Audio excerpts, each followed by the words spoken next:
Okay, now we're going to be talking about social facilitation.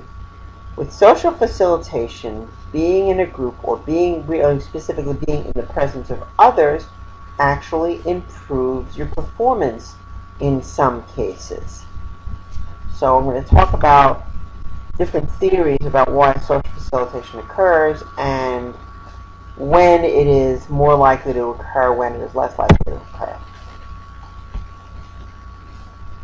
Basically, it all started with research, very early research by Triplett on a simple task of like a reel machine, like spinning a reel, and how fast somebody can do it. Well, it turns out he found that when people did it by themselves as fast as they could, they did it faster when they were doing it while somebody else was doing it.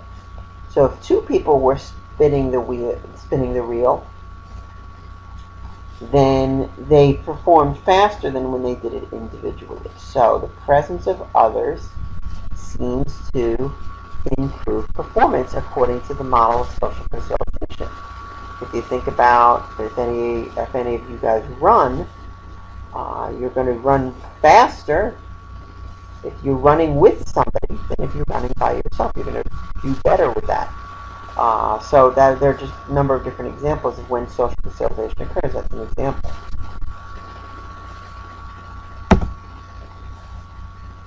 But now the question is, it doesn't. But now really, we have to understand that it doesn't always happen. In some cases, you have social facilitation, and in other cases, you actually have social interference, where the presence of others actually hampers your performance.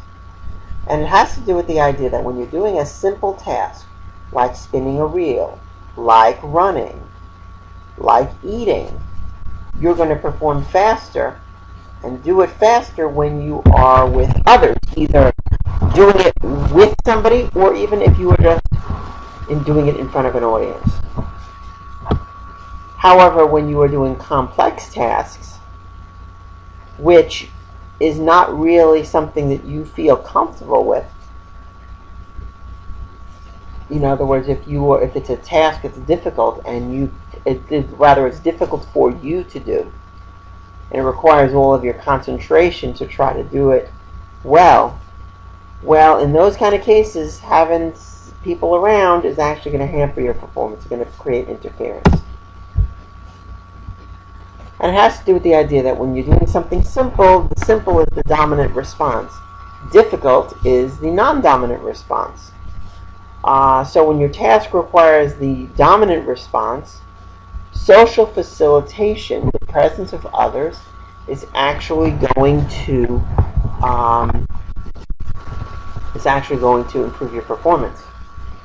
If, however, you're doing a task that maybe you're not 100% comfortable with, where it's your non-dominant response, where it's a difficult task that you have to concentrate on, the presence of others is going to create interference, and your performance is actually going to go down. This even seems to happen with cockroaches. When cockroaches are put in a simple maze, they actually go through the maze faster when they are doing it with other cockroaches around. However, but this only works when it is a simple maze. When it is a complex maze, it takes them longer naturally to run through the maze when it's a complex maze than if it's a simple maze.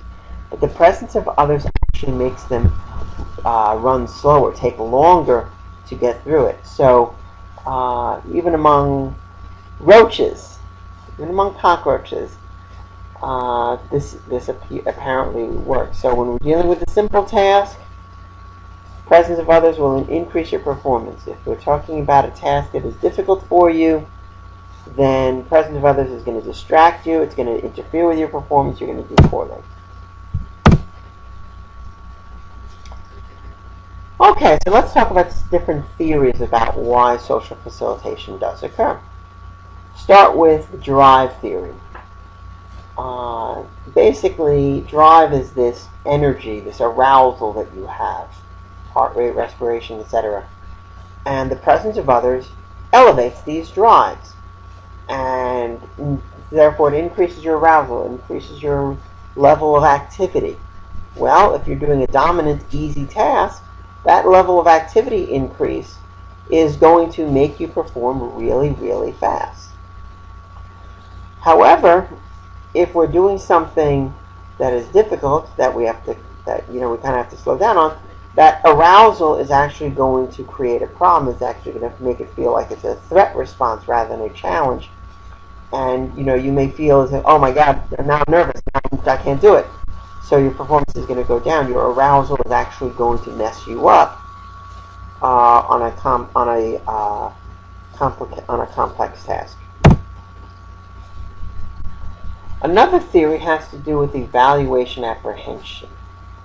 Evaluation apprehension theory is the idea is that when you are in the presence of others, you essentially you have the sense that you are being evaluated. You are being judged by others on your performance. So,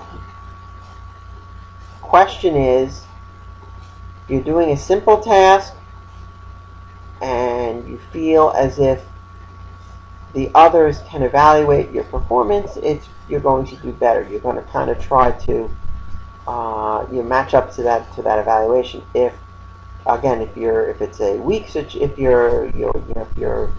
not a dominant response, if it may make you nervous and you may perform poorly. But again, you're motivated to try to live up to what the audience expectations are.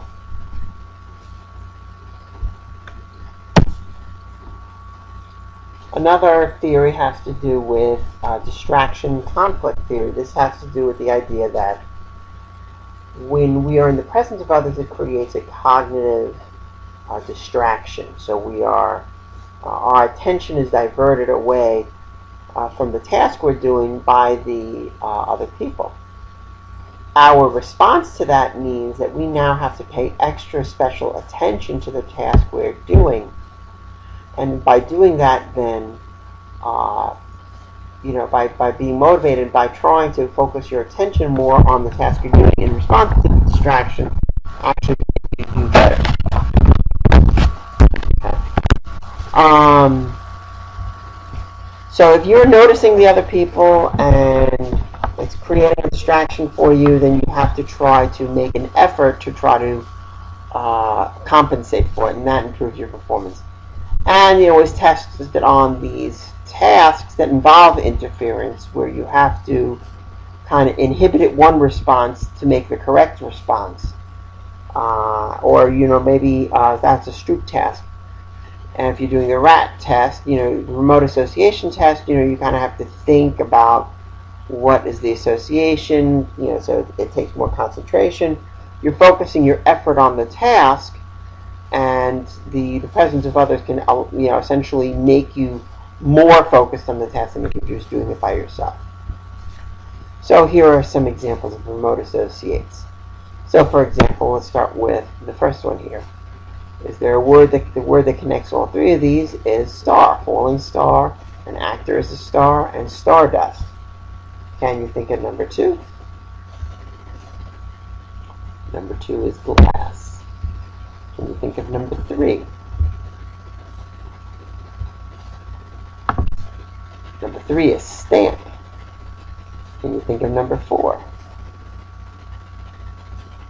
Number 4 is carpet. And can you think of number 5? Number 5 is hot.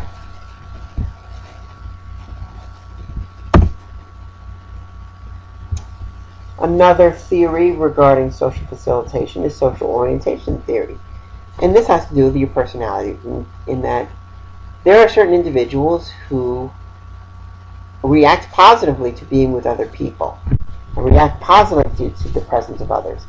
In those cases, those people are going to have low anxiety when they're in front of other people. So people who have high self-esteem, low anxiety, the presence of others is going to improve their performance. If, however, you have high anxiety, low self-esteem, the presence of others is again going to mess you up.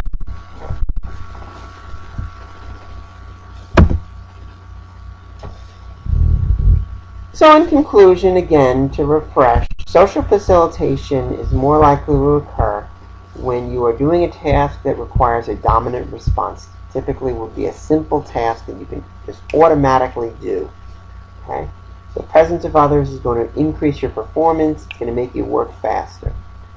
When you're doing something that requires perhaps a bit of concentration, it's a non-dominant response, maybe causing you difficulty, then what the basically what the facilitation does, what the presence of others does, is it facilitates your anxiety response. It makes you more anxious and therefore interferes with your performance on the task.